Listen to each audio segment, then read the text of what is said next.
What if I told you that two people could save the exact same amount of money, retire on the same day, earn identical investment returns, and yet one ends up broke and homeless while the other becomes a millionaire? This isn't a riddle. It's a mathematical nightmare that could destroy your retirement even if you did everything right. And the scariest part, your financial advisor probably never mentioned it. Stay with me, because in the next few minutes, I'm going to reveal the hidden time bomb ticking in every retirement plan and show you exactly how to defuse it before it's too late.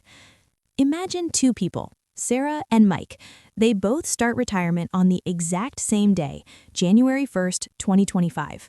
They're both financial professionals. They have both saved exactly $1 million. They both need to withdraw $40,000 this year to live.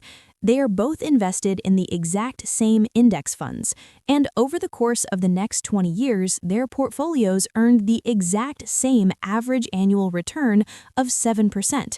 You would assume, logically, that their retirement accounts would end up in the same place, that they would both thrive. But here is the terrifying truth. 15 years from now, Mike is broke. He has run out of money and is forced to sell his house to survive. Sarah, meanwhile, has over $1.4 million left in her account and is living comfortably. How is this possible? If the returns were the same, how did one person end up financially ruined and the other succeed? The answer is simple, shocking, and is almost never taught in financial literacy courses. It is the hidden risk that proves averages are meaningless in retirement planning. It is called sequence of returns risk. My name is Mary, and I spend way too much time thinking about the invisible mathematical traps the financial world sets for hardworking people. If you're someone who believes that as long as you hit your savings number, you're safe, make sure you hit that subscribe button and give this video a thumbs up, because today I'm going to prove to you that when you retire matters more than how much you retire with. I'm going to show you the specific math behind the sequence of returns risk, why it's the most brutal tax on early retirement, and how you can use a few key strategies to beat the market's timing. The fundamental flaw in most retirement planning is relying on the average return. When you use a calculator, you plug in 7% or 8%, and the calculator assumes you get that return every single year, smoothing everything out and making the future feel predictable. This is a fatal assumption. Here's what most people don't realize. In retirement, the order of your returns is exponentially more important than the average. Mike retired in a bad year. His first 3 years of retirement were brutal. He started with $1 million, and after 3 years where he faced a -5% loss, followed by a -10% loss, followed by a 20% gain, he was forced to sell his investments at a loss just to pay his rent and buy groceries. He was withdrawing the $40,000 from a rapidly shrinking pool. This is what we call negative compounding, and it is financial poison. He sold low, guaranteeing those funds wouldn't be there to participate in the eventual recovery. Now, let's look at Sarah. She was lucky. She got the exact same returns as Mike, but they were reversed in her first 5 years. She started with a 20% gain, followed by a -10% loss, followed by a -5% loss. After the exact same 3 years of returns, she was also down, but she benefited from positive compounding early on. Her portfolio was allowed to grow quickly before she needed to make significant withdrawals. Even with the subsequent crash, she was withdrawing $40,000 from a larger pool. She had already built a financial cushion. Crucially, the absolute average return for both Sarah and Mike over their full 20-year period is mathematically identical, but because Mike faced early losses combined with mandatory withdrawals, he entered a death spiral he could never escape. His portfolio collapsed at precisely the worst time. Sarah, with her early gains, survived the identical later losses and thrived. This is the psychological and mathematical trap of sequence of returns risk. Your risk is not static throughout retirement. It is hyper-concentrated in the first 5 to 10 years. The problem is that most people approach risk backwards. In the accumulation phase, when you are working and saving, volatility is your friend. When the market dips, your money buys more shares, and you want market crashes in your 20s and 30s. The sequence of your returns doesn't matter much then, because you are constantly injecting new capital.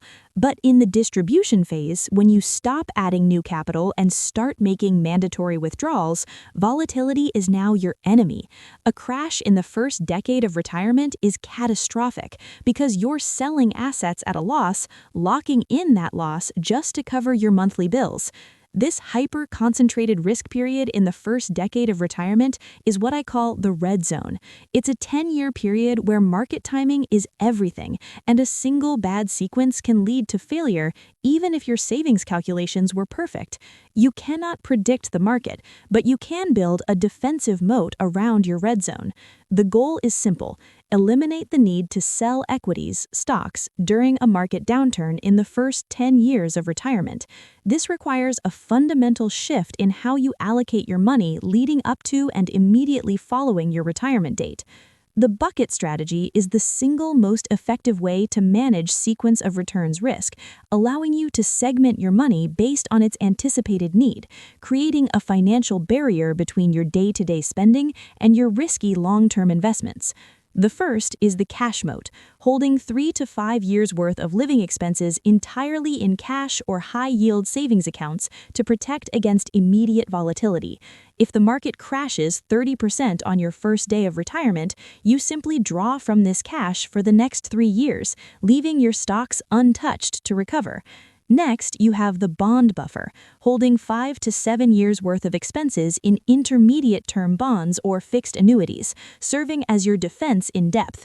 If the market hasn't recovered by the time the cash moat is empty, you liquidate some bonds instead of selling stocks at a loss. Finally, the growth engine holds everything else in your aggressive, diversified stock portfolio, knowing this money has a 10-plus year time horizon, allowing it to survive multiple recessions and benefit fully from compounding. Every year, if the market has been positive, you simply refill the cash moat from the gains in the growth engine. If the market has crashed, you wait.